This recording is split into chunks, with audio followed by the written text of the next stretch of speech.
The short game in golf. Those instances when we want accuracy rather than power. Here's a short hole getting the Tommy Armour treatment. He uses an 8-iron for this shot.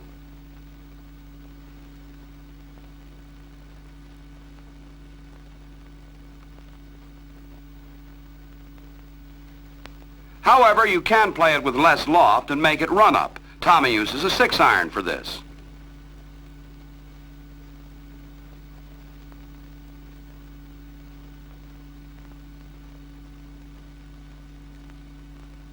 The stance is subject to constant adjustment.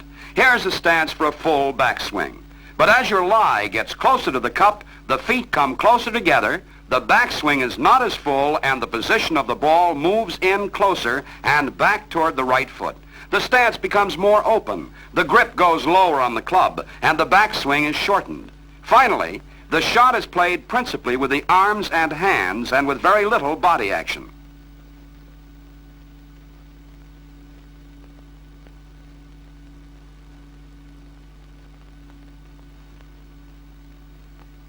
Here is an approach shot less than 100 yards from the green. Use an 8 or a 9-iron.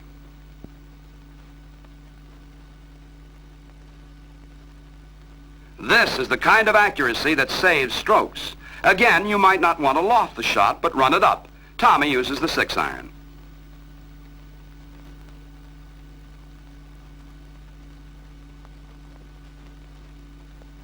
Remember, the feet come closer together as the distance shortens, and everything kind of tightens up.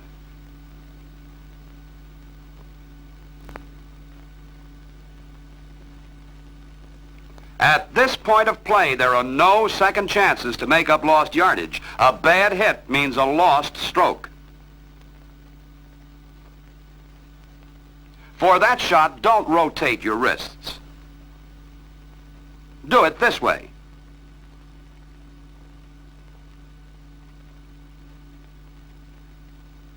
This chip shot from the edge of the green is done differently. Use a club that will keep the ball at a low trajectory and make it roll. The 5 and 6 irons are the clubs for this job. The stance is a square one with the feet quite close together. The ball is centered between the feet. Keep the body still and let the hands do the job.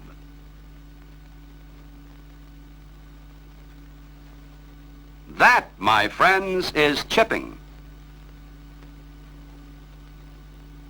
The short shot pitched over a bunker is one of the most important stroke-saving shots in the game. Fear ruins most shots here. Forget about the trap. It's just another shot.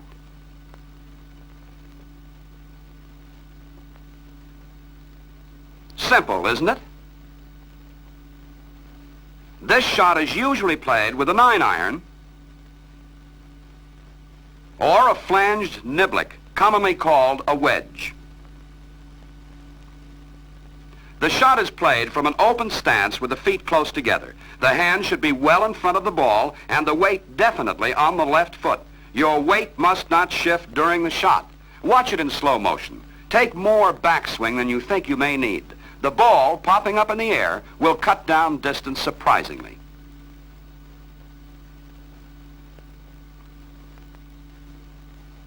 Hit these short ones firmly and crisply. Here's another bunker shot.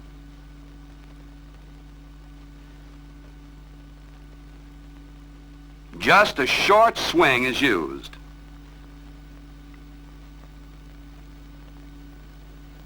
The average golfer may get into difficult places.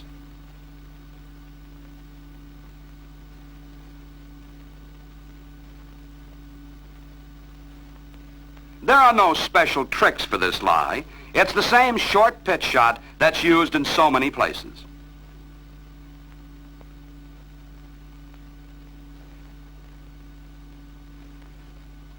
And remember, your weight mainly on the left foot and keep it there. The outside-in hit will give backspin to the ball and make it stick on the green.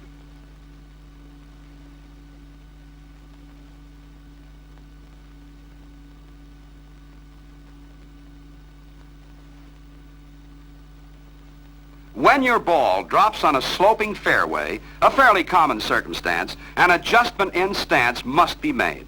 Now, the important thing to understand about a sloping lie is that it keeps the ball from lying at the point where the lowest part of your swing would normally occur. So you adjust your stance, going into an open stance for a downhill lie. Since this will cause you to slice, aim the shot well to the left. On an uphill lie, the reverse is true, but the theory is still the same. In order to get the ball lying at the lowest part of your swing, close the stance and, since the ball will now hook, aim more to the right.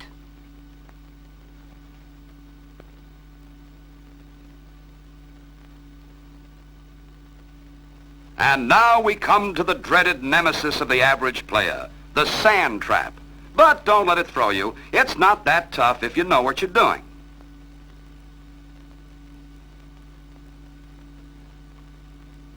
The shot is played with the flanged niblick, a heavy club with a short shaft and a wide flange on its sole to permit it to slide through the sand under the ball rather than dig into the sand. The stance is an open one, with the ball a little back from the left heel line.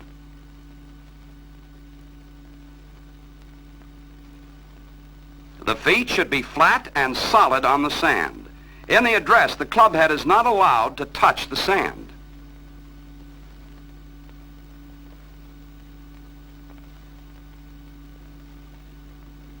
Now here's the shot in slow motion.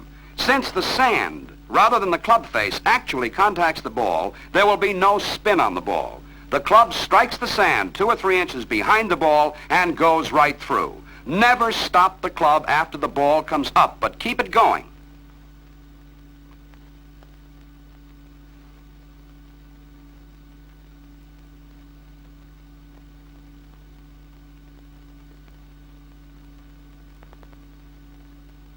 When the shot to be played is close to the side of the bunker and a sharp rise of the ball is required, then the shot should be played off the left foot, like this.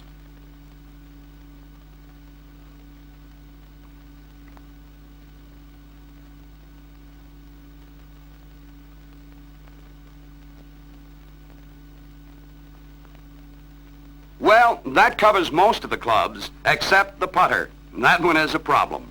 The designated par for any golf course allows half of its strokes for putting, yet there is no universally accepted putting method. Here are some putting stances frequently used. Feet close together, a slightly wider stance, the club centered like a pendulum,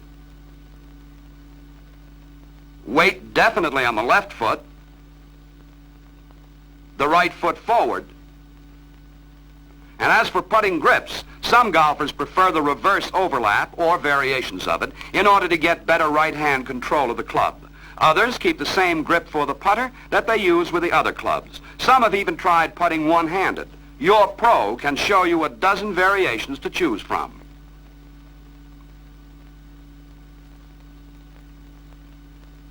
Here's the style of putting that Tommy uses, and his suggestion is, use any stance or grip that feels comfortable to you, as long as it makes the putter blade move in a straight line toward the hole. Learn to gauge the distance accurately. Don't baby the ball, hit it with confidence. Remember, regardless of what your stance or grip is, the putter blade should move in a straight line toward the hole. And above all, keep your head perfectly. Try practicing your putting like this. Place 4 balls 2 feet away from the cup. After putting them in, move the balls increasingly further away until you miss, and then start all over again. So, thanks to Tommy Armour for teaching us to play your best golf.